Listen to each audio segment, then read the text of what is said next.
Good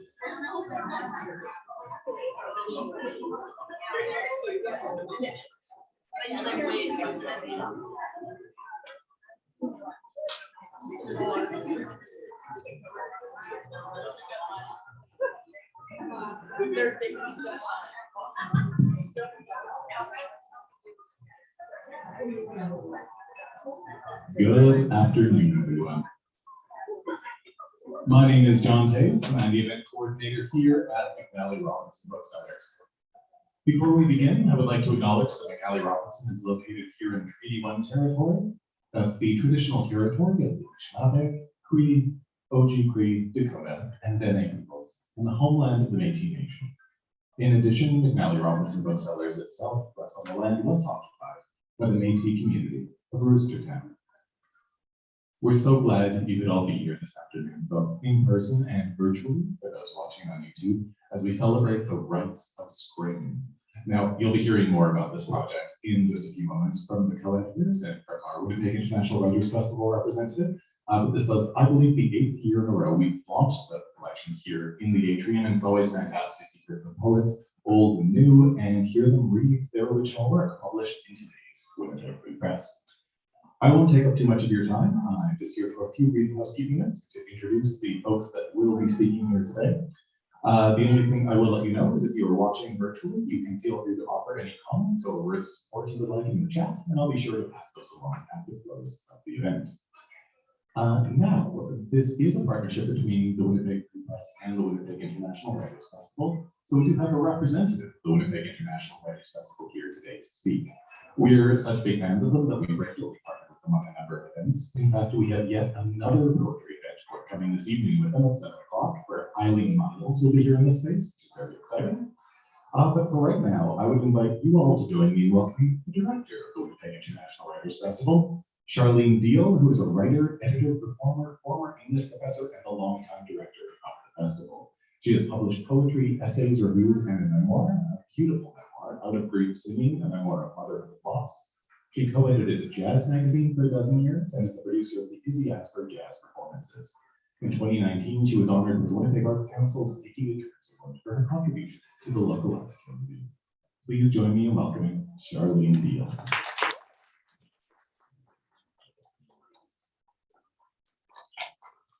This is so fantastic to see all of you here. Just look around for a second. We're gathering in person, and there's like lots of us. Thank you so much for coming. You know, every time people gather to share stories, we need the exchange between people who are sharing and people who are listening. So each of you here is helping to complete the circuit. We have been really excited to be partnering to add our muscle, I guess, to this project, which has been going on for 8 years with us. I think this is our third, maybe, Ariel. And we're really happy to be part of this ongoing celebration of Manitoba poets. You might not know a lot of poets, but you know there's poets in our midst, and you can tell by the way we gather here that lots of you are either writing poetry or are caring for people who write poetry, and heaven knows all of us poets need your care and support and occasional meal delivery.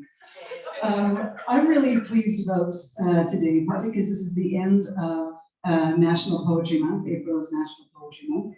And also today is a celebration of independent bookstores in Canada. And what better way to put those two things together than to be here in this extraordinary space. So we're going to pause before we get started on this event to say, we're here in possibly the best bookstore on the planet. So will you please make a big noise about that?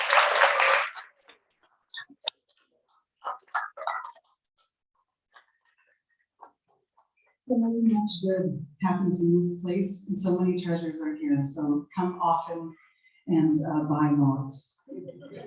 I said that on John's behalf, and Chris back there saying, "Nodded, yes, please." One of the other great things about this project is that Ariel Gordon, who is our publicist at the festival, is the muscle behind this project. It has been for its full inception. But she's informed me that I'm not allowed to introduce her because John is going to introduce her. And when you hear John's introduction, you'll know why, because these two have like Ooh, they've got some serious nasty talk going on between the two of them, so brace yourself, this is gonna be good. Please welcome back John Taves.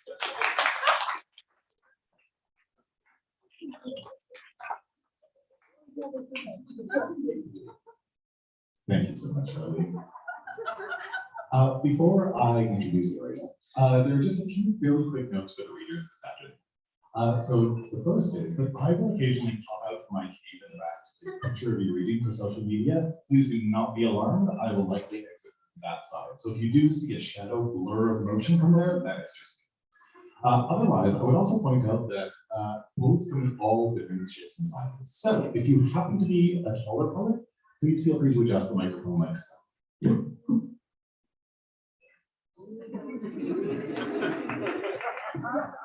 Pressing down on this is vital, as it will make it so much more straightforward. If for any reason the mic is still too far away, I will leap out of my cabin and adjust it to make sure you are audible. Please rest assured, one way or another, we will mention your words. Now, this is unfortunately the third time I have actually introduced Ariel, just in the space of the past week. Ariel is a Winnipeg Treaty 1 territory-based writer, editor, and enthusiast. Her fifth book, Sightseeing, Writing Nature and Climate Change Across the Prairies, was written in collaboration with Saskatchewan poet Brenda Smith and will be published by McNally Press in fall of this year. Gordon's work has appeared recently in Canadian Notes and Queries, Campus, which I can now pronounce properly, having read this 3 times in a row, Periodicities, and the Quarantine Review, and is forthcoming in Freefall and in Grain. She was also the second place winner of the Kloppenberg Hybrid Grain Contest. We have temporarily lifted her perpetual ban from the store to allow this event, so please do join me in welcoming the Ariel Gordon.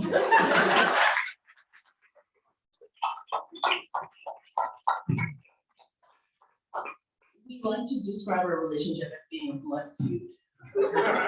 And so far, I have only sort of named one of his extended family. And my family is much more pugilistic than I am. So yeah, I'm the only one that would actually have any mercy in the blood feud. The rest of my family would take him down and then stomp on the bony remnants.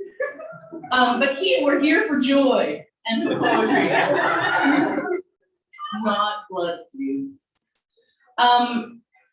All right, so just to get going, thank you so much for coming. There are a few extra seats if you're at the back and you would like to not be at the back. But first of all, I have to say, 4 pages of poetry in the daily newspaper. And one of those pages is just kissing Stuart Menez's hands, but those are poetic hands, and she's doing some good free writing there. I have it on good authority. Okay, so I have a few things that I have to do. So Scott Gibbons, Lisa Dahl, Kitty Wong, and Michael Deal from the Winnipeg Free Press. This is a large and fussy project, and the paper is much more used to columns of regular prose, not poems that go. And I love it when poems go. But the Free Press is like, ack. And so I go over proofs and we go back and forth, and it's great. Yeah, so I'm really grateful for the Free Press, who said yes 8 years ago and continues to say yes, despite all of the other millions of things that they do. I'd like to thank the ogre in the cave, which is John Taves from McNally Robinson. Can you walk out? This is freaking me out. Okay, the ogre in the cave. Oh. Yeah, and they have book launches to sell books. This is a bookstore, it's a business, but they have us every year. And look at all of you people that come, it's a miracle. So it is also, as Charlene said, the bookstore independent goodness day. And there's a contest where you can enter for every book you buy today. And we happen to have some poetry titles on the table. And you get extra points if you buy poetry. If somewhere a poet gets their wings, they can feel it every time their book gets bought. If you don't buy a book, one of the wings gets ripped off. It's like Tinkerbell, except very slow and painful. So poetry books there, some of the readers that you're gonna hear today are there, some are not, because this is their very first reading. I mean, that deserves a round of applause. No matter how terrible I make it look, it's hard getting up and talking to a bunch of people, right? And they say to visualize people naked, but no one wants to visualize poets or poet friends naked. No one. So don't do that. If you're looking for a tip on how to read, don't do that. I'm also grateful to Charlene Deal, Alina Moore, and Brian Hyde-Smith, who designed the call for submission graphic and the logo from the Winnipeg International Writers Festival, and to Sally Ito, who will do a queenly wave for her co-editorship this year. But mostly, I want to thank the poets. And we had a record number of submissions this year, a full third more poetry and poets than the year before. And we had poems submitted in Word, pages, in PDFs, in TXT scan files, in screenshots, scans, and photographs. So let me tell you, cutting and pasting all of that multitude into one document took me 2 full days, and I wanted to hurt someone at the end. But I am always so happy to read the poems however they arrive. It's a joy to read them, it's an honor, because people are trusting you with their work, right? They're trusting you to read it, to care for it, to enjoy it. And often the adjudication with the co-editor is my favorite part, because we literally debate the poems, we read them out loud. And it's kind of a wonderful thing. And also, you know, turning 75 submissions into 12 poems is like, it's hard. It's like leg wrestling. Does anybody want to leg wrestle? We have a break from all this poetry editing. Oh no. He's very long in the legs. I like to call him a leaping gazelle. So every time he jumps out to take a photo, imagine a gazelle. Like just leaping across the bookstore. Okay, so with no further ado, the 2023 Rites of Spring poets are Hazel Azuna, Elizabeth Denny, Joanne F., Evan J., Sarah Klassen, Kirstian Lazowski, what he said, Margot McCall, Abiola Regan, Polly Smith, Christine Stewart Nunez, Sue Sorensen, and Jess Wolford. Now, Sarah and Joanne weren't able to make it in time for Tay's event because they're traveling and or have busier schedules than anyone. Sarah Klassen is 90 and she has a busier schedule than me. But we're still gonna give their poems a good airing. So I'm gonna introduce Sally, I'm gonna read her bio, and then because Sue has to run to a graduation, she's gonna leap up here and read and then leave. And it's not because she doesn't like your poems, it's that she is literally handing out degrees, certificates, something. All right. Well, actually what they do now is they have a rubber ink stamp next to your hand or your neck. All right. So, born in Tabor, Alberta, Sally Ito is the author of 4 books of poetry, including Frogs in the Rain Barrel, Season of Mercy, Alert to Glory, and Heart's Hydrography, and the memoir, The memoir, The Emperor's Orphans, and is the translator of Are You an Echo, a collection of poetry by Mizunu Kaneko. Ito teaches creative writing in Winnipeg, where she lives with her husband. But you can give Sally a round of applause, but then she's gonna come over. It's completely fun. Thank you, Sally. Great, so if you want to read along with your sections, Sue Sorensen's poems is on page 2. All right, so Sue Sorensen. Sue Sorensen's poetry collection, Acutely Life, is expected next spring from McNally Press. Please welcome Sue, who will read her poem twice.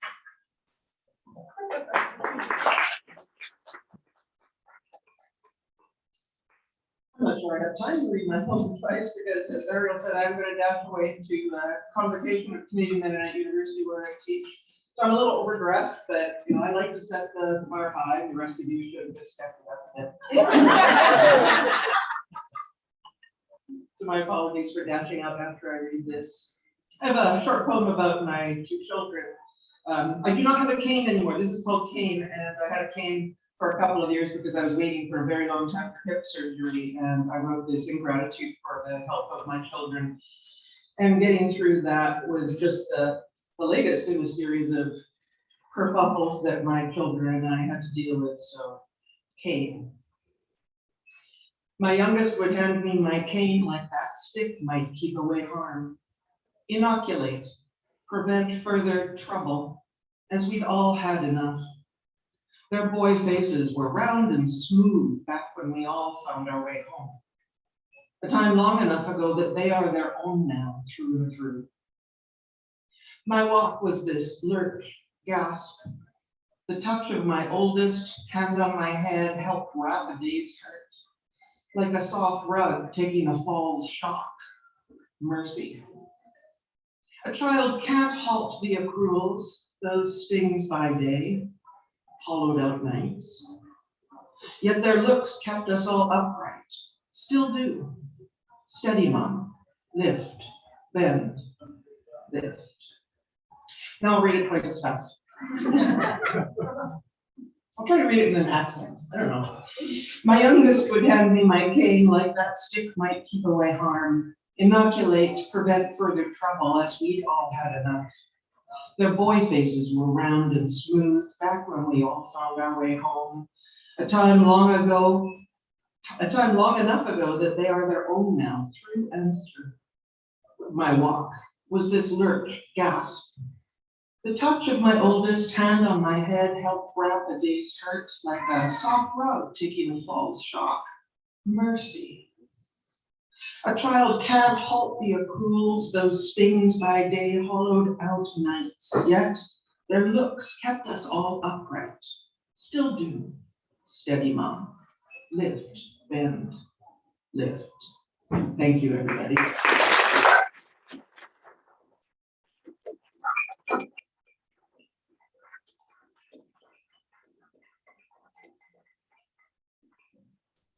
Thank you, Sue. My name is Sally Ito, and I'm going to be introducing the next reader. But before I do that, before I came here, I looked up the word joy in 4 different dictionaries: the Oxford English Dictionary, the Merriam-Webster Dictionary, the French Dictionary, and the Cree Dictionary. So I'll give you the definition of them before I introduce the reader. The first one is the Oxford English Dictionary. The first #1 definition of it is joy is a feeling of great happiness.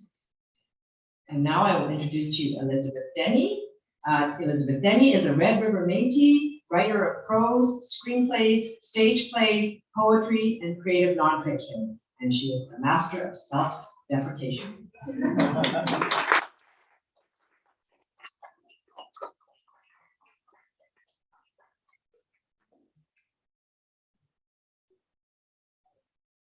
Thank you. Where's the troll? I'm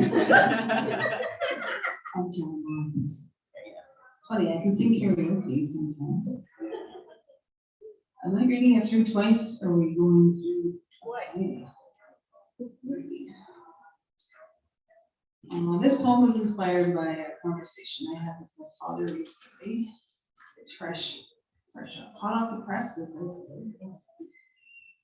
turntable. Great. Okay, turntable. The big rock candy mountain, rivers of stew and whiskey too. Jails of tin, trees fruitful, hay plentiful.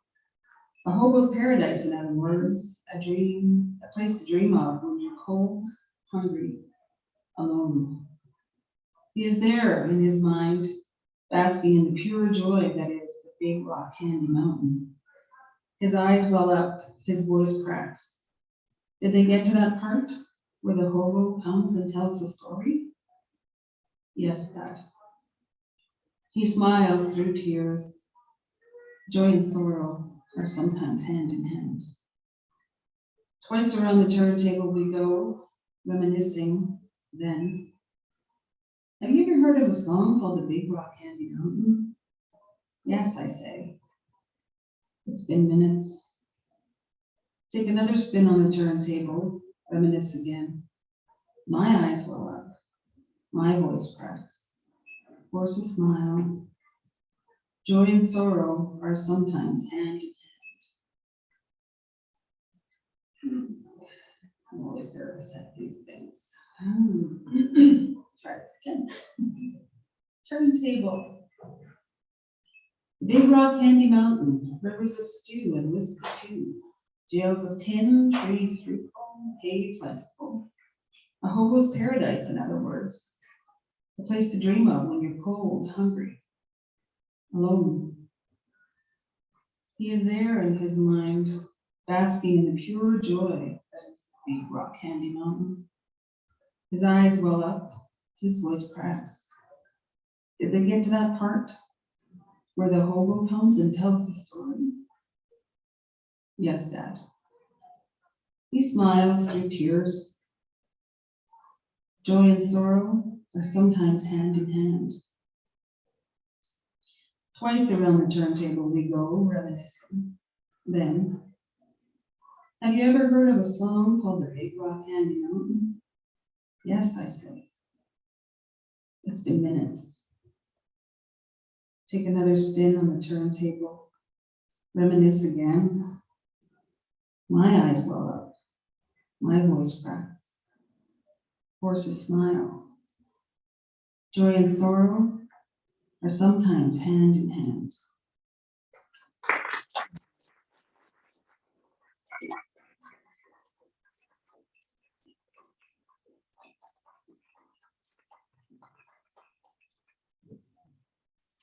All right, thank you so much, Jessica.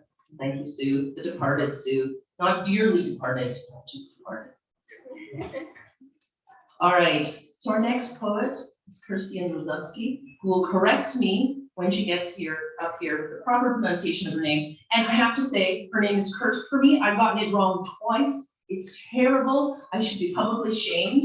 So if you want to boo me, I'm inviting it now. Are you ready? This is your chance. Boo! I want to hear at least one. Boo! Boo! Bad introducer. It's terrible. So I'm bringing up a queer neurodivergent mother of two with an MA in cultural studies, and this is her first poetry publication. So I want you to give her an extra special, loud and rousing round of applause.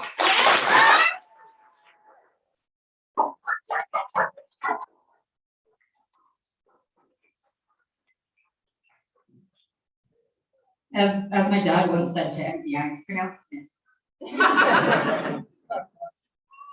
So this is my first poem. Thanks for having me. Thanks so much for the opportunity. I'm Kirsten Lazubski.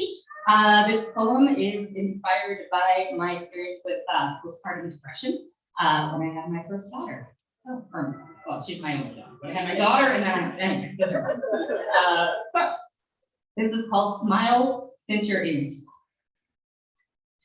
O halcyon sertraline, thou bearer of small joys and smaller aggressions, whose apprehensions apprehend the state of all and everything, and therefore nothing. O untroubling bromide, O sweet drop soporific, bring unto me the vibe of the masses, that empty yearning, that hollow harmony. Communion bread beneath my tongue, transubstantiate thou cortisol, thou wicked worst case scenarios, to peace. 200 milligrams, signature, 1 cap, 1 times a day, for as long as you want to keep going. And now I gotta do it again. Okay. O halcyon sertraline, thou bearer of small joys and smaller aggressions, whose apprehensions apprehend the state of all and everything, and therefore nothing. O untroubling bromide, O sleep drop soporific, bring unto me the vibe of masses, that empty yearning, that hollow harmony. Communion bread beneath my tongue, transubstantiate thou cortisol, thou wicked worst case scenarios, to peace. 200 milligrams, 1 cap once a day, for as long as you want to keep going. Thank you.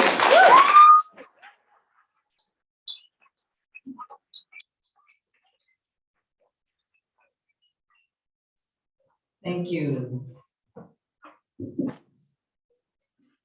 And now, what is joy? According to Merriam-Webster, the emotion evoked by well-being, success, or good fortune, or by the prospect of possessing what one desires. And now I will introduce to you Hazel Aduna. I hope I'm pronouncing that correctly. She's a Winnipeg writer, and she lives with her husband and son who have inspired her published poetry. Hazel?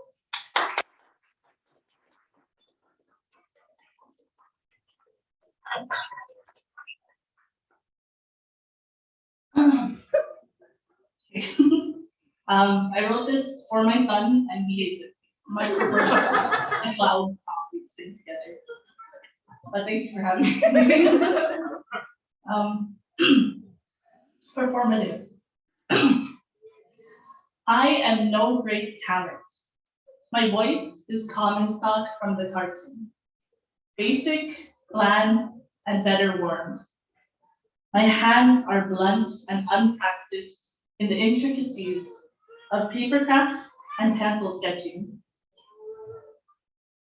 My feet are shy and passive, great weighted things that wait for the circuit up the length of me to ping our brain and close again. But before your thrilled applause, your toothy delight stretched so wide your face's cheeks and chin, I am a triple breath. And then I'm gonna go again. I'm sure you won't like this sentence, but thank you. Performative. I am no great talent. My voice is common stock from the cartoon. Basic, bland, and better warmed. My hands are blunt and unpracticed in the intricacies of papercraft and pencil sketching. My feet are shy and passive, great weighted things that wait for the circuit up the length of me to ping our brain and close again. But before your thrilled applause, your toothy delight stretched so wide, your face's cheeks and chin, I am a triple threat. Thank you.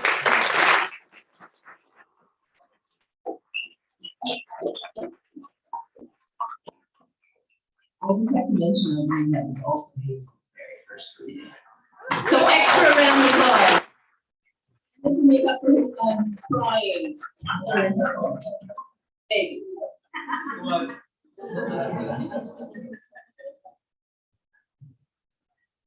Thank you, Hazel. I'm actually up here to read Joanne Epps' poem. Joanne is away in Saskatchewan visiting her mother, and why do I know? Because she's a very good friend of mine. So I will read her bio and then I'll read her poem. So Joanne Epps is the author of 2 books of poetry, Eigenheim and Cattail Skyline, and she lives near the Assiniboine River in Winnipeg, and I believe her books are there on the table. So her poem is called Bubblegum Tree. It must have been the comics folded around each square of double bubble, printed on waxy paper, always with Pud in his red cap, or the way our teeth sank into the soft wads of pink, or the fact that Grandpa could reach above our heads into the cleft between gray branches. It must have been sheer pleasure of belief that kept us hovering, my brother and I, near the front yard maple, waiting for the gum to appear. Neither he nor I could blow a bubble, but we were pleased with any sweet drink or any sweet thing the tree would give. I'll read it again. Bubblegum Tree. It must have been the comics folded around each square of double bubble, printed on waxy paper, always with Pud in his red cap, or the way our teeth sank into the soft wads of pink, or the fact that Grandpa could reach above our heads into the cleft between gray branches. It must have been sheer pleasure of belief that kept us hovering, my brother and I, near the front yard maple, waiting for the gum to appear. Neither he nor I could blow a bubble, but we were pleased with any sweet thing the tree would give.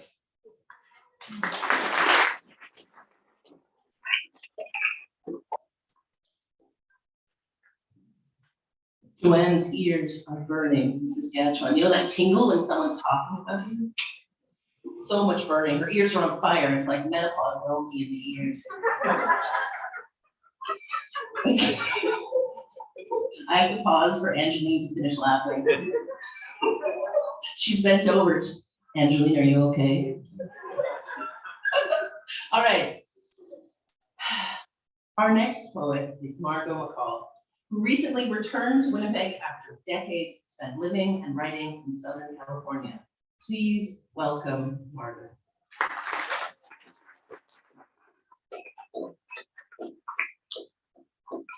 Everybody, and thanks to the organizers for putting on this great event. Yeah, I get a lot of questions like, why did you come out to Winnipeg? But, you know, it's actually a pretty good place. I hope to find a lot of joy here. But anyway, this poem was written during the pandemic when we were all searching for joy, however we could find it. And so, you know, I wrote this poem about making pizza. Pizza bliss. This Easter morning, Jesus will not rise from my oiled ceramic bowl. This Easter morning, the greased ball of pizza dough will rise in his place. A pouch of rapid rise yeast, mailed from my ex-husband's survival stash, has returned me to a time when I made everything from scratch. All the tapping of pizza delivery numbers and buying pre-made dough from Superstore, and my hands still know what to do. Press, pull, knead, press, pull, knead. I do not need a thermometer to know how hot the water for yeast should be. It's muscle memory, the pushing and stretching to birth this gluten baby. It's the ritual of it I love, coaxing dough into being. If I could choose my last meal, it would be pizza, pie of my eye, holding the wisdom of civilizations, providing sustenance long before Christ. That wild yeast and ground grain, match made in heaven. Pizza fed me 6 broke months in New York, slice a day from Ray's, pies tossed heavenward and slid into gates of hell ovens. Pizza may save my life yet again, a second coming with melted cheese. Okay.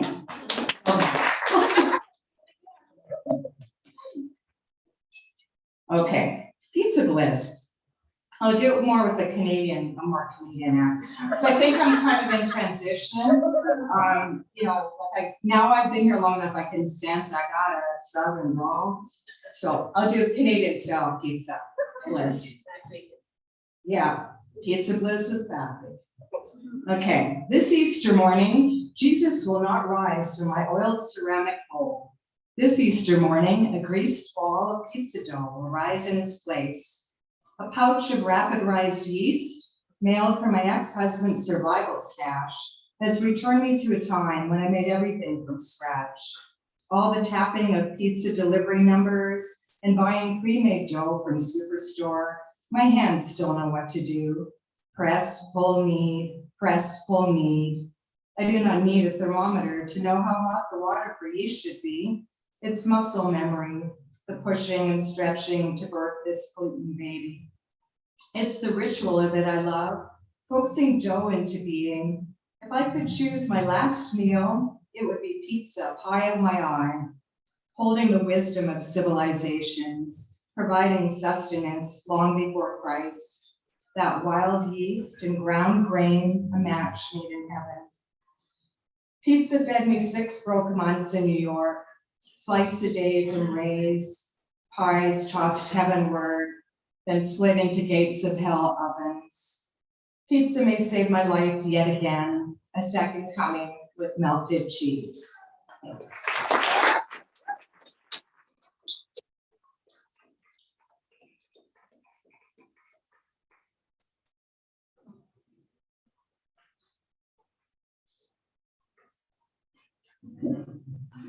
What is joy? I looked up the French version and the word is joie. And I put it through DeepL Translate, program for translation. And it's a pleasant and deep emotion exalting feeling felt by the whole consciousness, intense joy, joie. And I would like to introduce to you now Evan J. He is the author of Ripping Down Half the Trees and is the fiction editor for Cloud Lake Literary. Evan?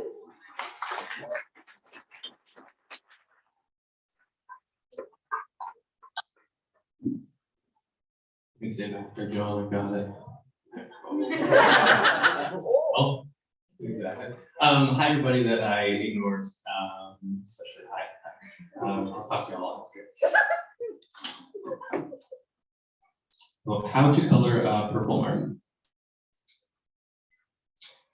The smoke that cooks a goldeye, the joy of rye mashed to whiskey on the wind, and the melody of clay. This is your palette, bright as shadows on a lake. The only sparkle, the subtle like shiners in the shallows. When a pelican eclipses the sun, and the pupil replies how all its blackness is stolen from the depths of nearby prairie thunderclouds. Apply the eyes of the sable. In the cumulus calm before the nimbus, house the bird in an abode, a miniature white adobe on a tall scorched stick. On the sky, the martin will ink calligraphy, a swooping cursive of blue. The rapture will be the final color. Right. Thank you. I know, it's okay. It's funny, I've been on stage, hundreds of times, right? Hundreds of times, but in 4 or 5 cities. And every second time, consistently, it's super nervous, like starts to go, be like the 200th time. Oh, yeah, it's dancing below the thing. Yeah. Everybody there already. Yeah. Anyways, thank you. I'm gonna try a different way. I'll inflect up this time. Okay. How to color a purple martin.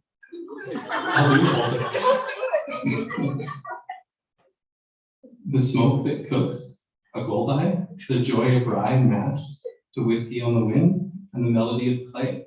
This is your palette, bright as shadows on a lake, the only sparkle subtle like shiners in the shallows. When a pelican eclipses the sun, and the pupil replies how all its blackness is stolen from the depths of nearby prairie thunderclouds, apply the eyes with the sable.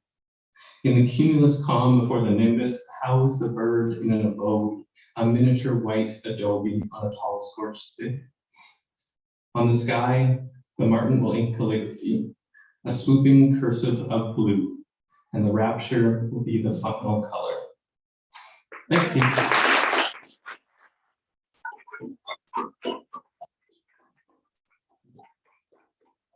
That was good, I think.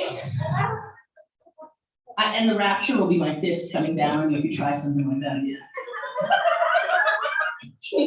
It's bruise colored, let me tell you. All right, breaths aside, joy, joy, joy. Okay, our next poet is Christine Stewart Nunez, who is the author of 5 poetry books and an essay collection, and she teaches at the University of Manitoba. And if you are looking, it is her hands on the front cover, so you now know the tools she uses to craft these poems. Christine.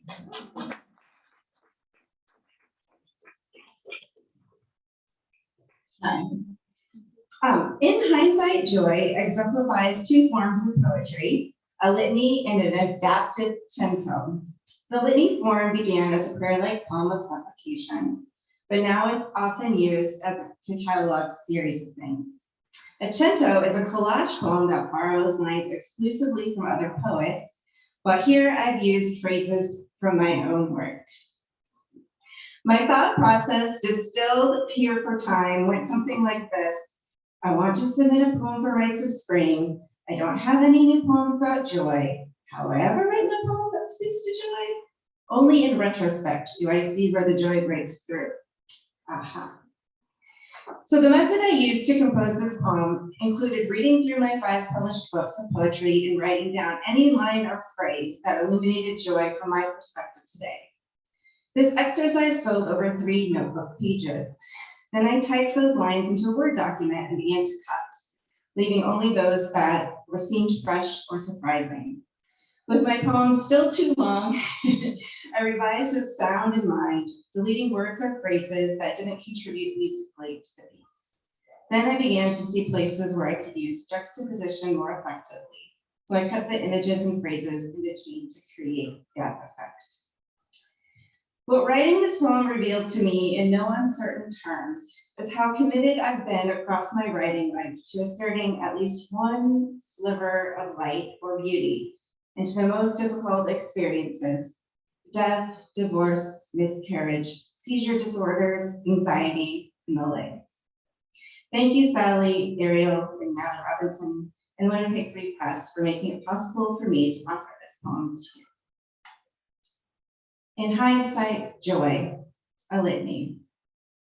The swirl of vowels, prints of our lovers' lips, smoke drifting from Marlboros, wells of white rock, sweat laced with liquor, candles wrapped in red cellophane, buttered biscuits in bed, cracked shell of a robin's egg, last line of every book I've read, my sister's funeral plans, a sky of cranes, spiraled blue cord, luminosity left behind, this pearl of flesh divine, moon-blessed sleep, his cries rope in the loop of need, plot-altering embrace, a relief map of deceased history, our bodies yoked and orbiting,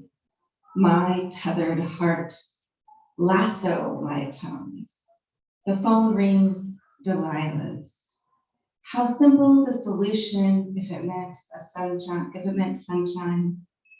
A line of linen in bone band, smells of blackberries, cedar, fungus. My suburban chrysalis, peppers the color of koi. Your tyrant lizard waves. Entire stanzas dizzy me. Boy blanket blues, hatched from that last life. April's awakening fields, a blizzard of cottonwood seeds. My moneymaker and marrow builder, persuade me with marshmallows. Snip apart a surface of syntax. If sorrow yields sacred ground, my body blooms hosannas. Sting this world to satisfaction. Renounce boundaries. Stretch your supple pages, this heart print, this syllable quilt. I architect spells. The grammar of his shape, make it urban, space as invention, glitter against the gauze, umbrella spines of old trees, a symphony of stained glass, the spiral of stops.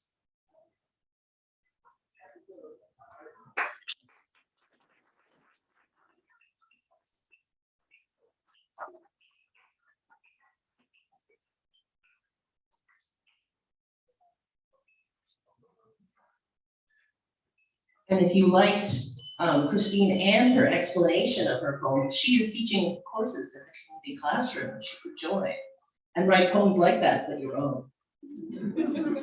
All right, so Sarah Klassen, the ageless Sarah Klassen, is not here. So I am going to read her poem. I realized that I gave away all my copies of the paper, so now I have to find it.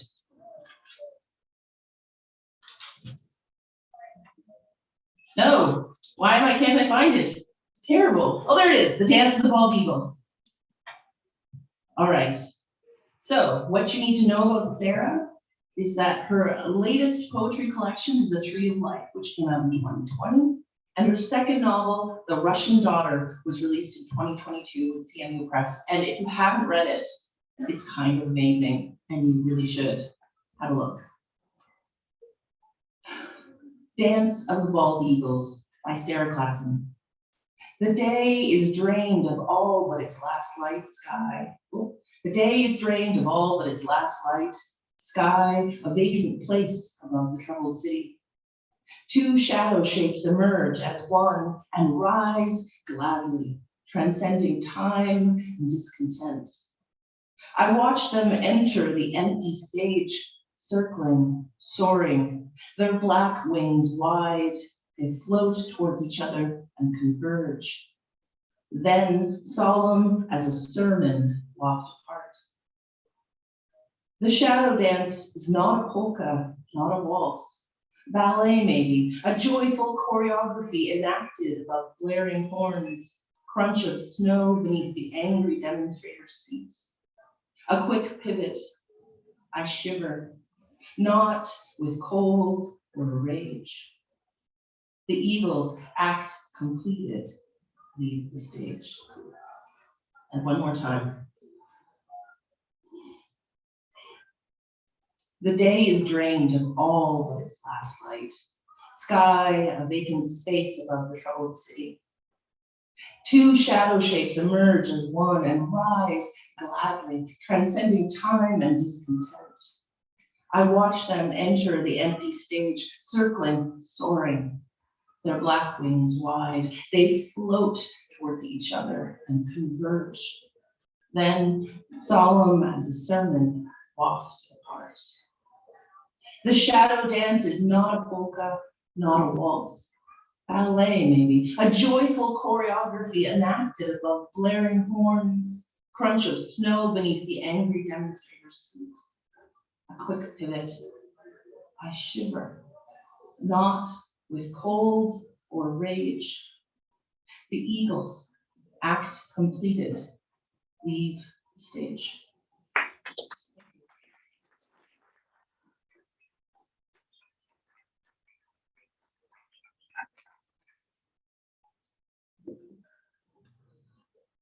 I hope I pronounced this word right. It's the Cree word for joy, Viatikosawin.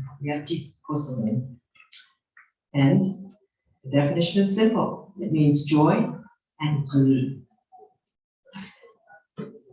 The next person to read is Ariel Reagan. I hope I pronounced that right. She's a poet and writer with an academic background in psychology and a passion for pop culture. Both of which inform how she explores relationships in her writing. Abiola?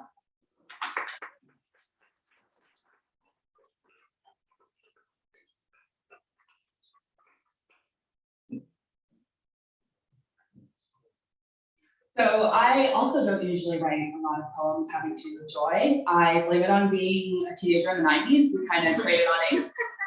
So this was a fun experiment for me. This poem is called Curl. A marble to behold, shining, bright black, glinting like diamonds on a sunny day. Winding round and around, pulling, elongating, letting go. A giggle as they boing back into place. Grin widening, stretching cheek to cheek.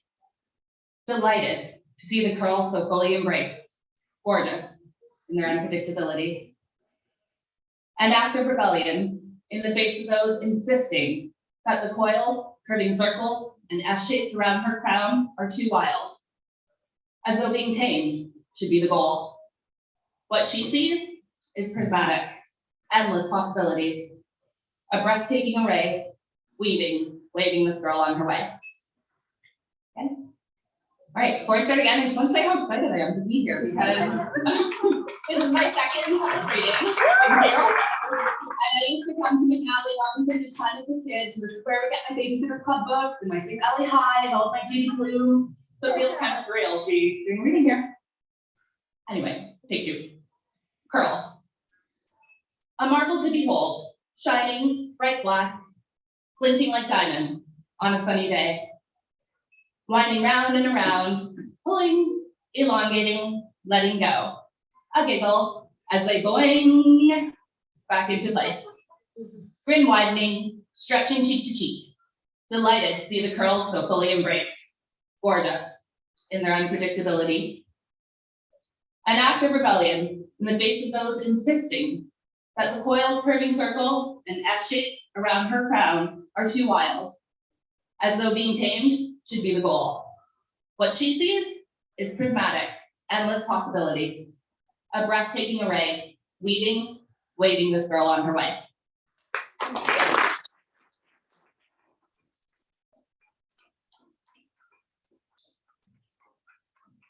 And now for our penultimate poet, Holly Smith. Holly is a young artist with a BA living in, Holly Smith is a young artist with a BA living in the Winnipeg City core. Please welcome Holly Smith.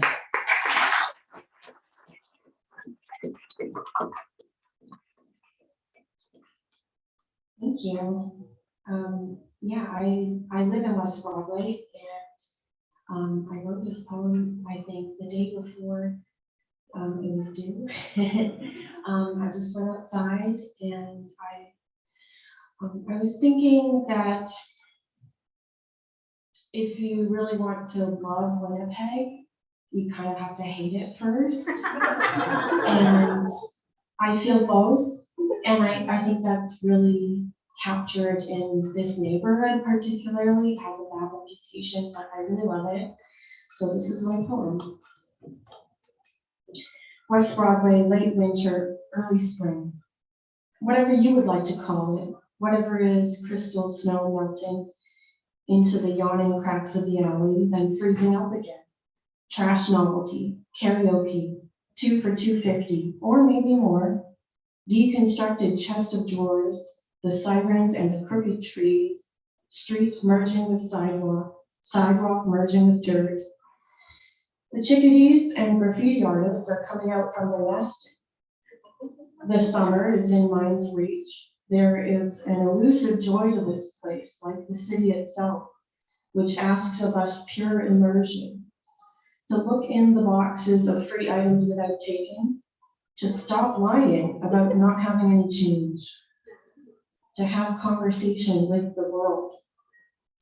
I am the sun coming through the east-facing window of mine. I am the faint darkness on the other side. I am the cat running silently through the parking lot. I am the sunny day itself, under blue-green tint. West Broadway, late winter, early spring. Whatever you would like to call it, whatever is crystal snow melting into the yawning cracks of the alley, then freezing up again.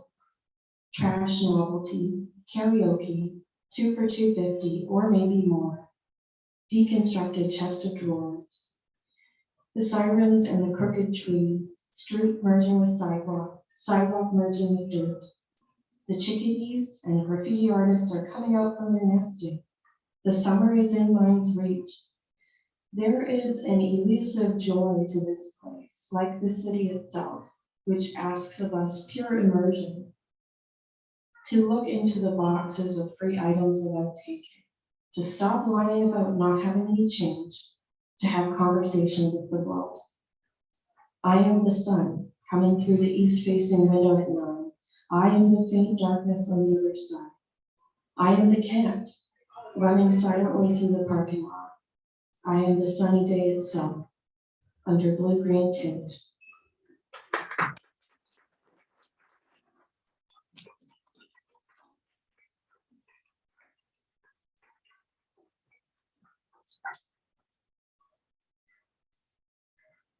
I'm gonna just live. My last word for joy is the Japanese word for joy, which is yorokobi. And when I was looking it up quickly before I came, it meant joy, but it also meant pleasure. So, and our next reader is Jess Wolford, and she is currently writing Breaking Water, a collection of poems about the destruction of Winnipeg's Parker wetlands and aspen forest. Jess?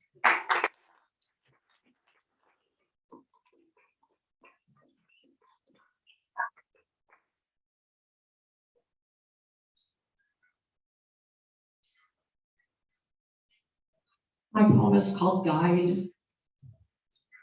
Fawn is a secret night shares with the sleepless. You frayed who stray out of doors, sink into shadow, sigh. In time, doe deliberates past, baby bobbling behind, moon-marked, marvelous, and delight, so long distant you supposed it dead, pierces your hematite heart. Lay hold this lantern, hoisted lark high, so lambent beams light your way. And before I read again, I want to thank my husband, Andrew, and my friend Melanie Brannigan Fredrickson, who's also a poet, for helping me figure out how this poem would go. Fawn is a secret night shares with the sleepless. You frayed who stray out of doors, sink into shadow, sigh.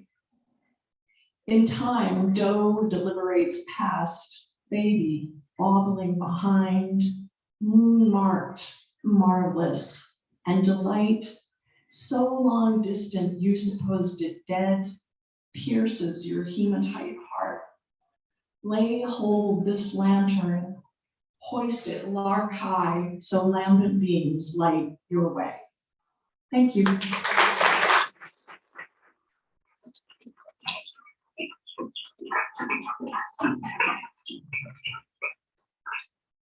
I just love the atmosphere of that poem. Like, I kind of want to like rent a bachelor apartment in that poem.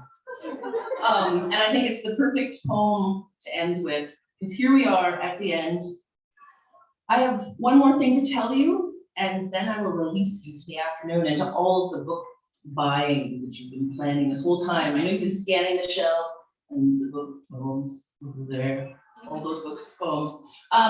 So the thing I want to tell you about is the next thing, or one of the next things that the Winnipeg International Writers Festival is planning.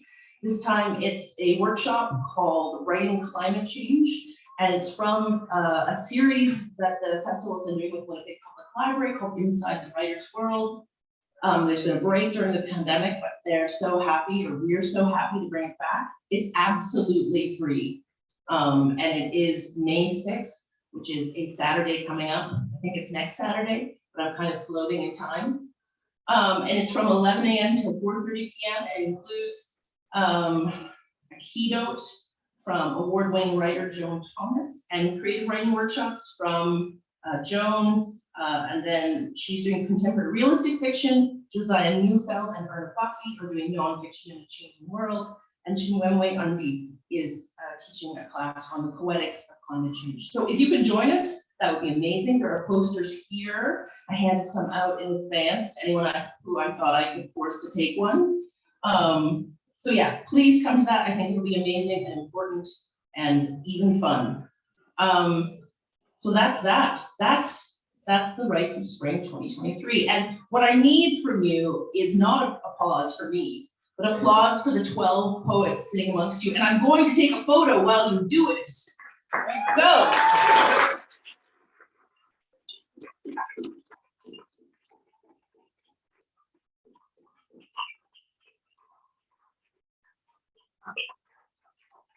And the last thing, the very last thing I'll ask you, it's a terrible thing, but I love it, so I'm gonna make you do it. So I want you to all raise an arm.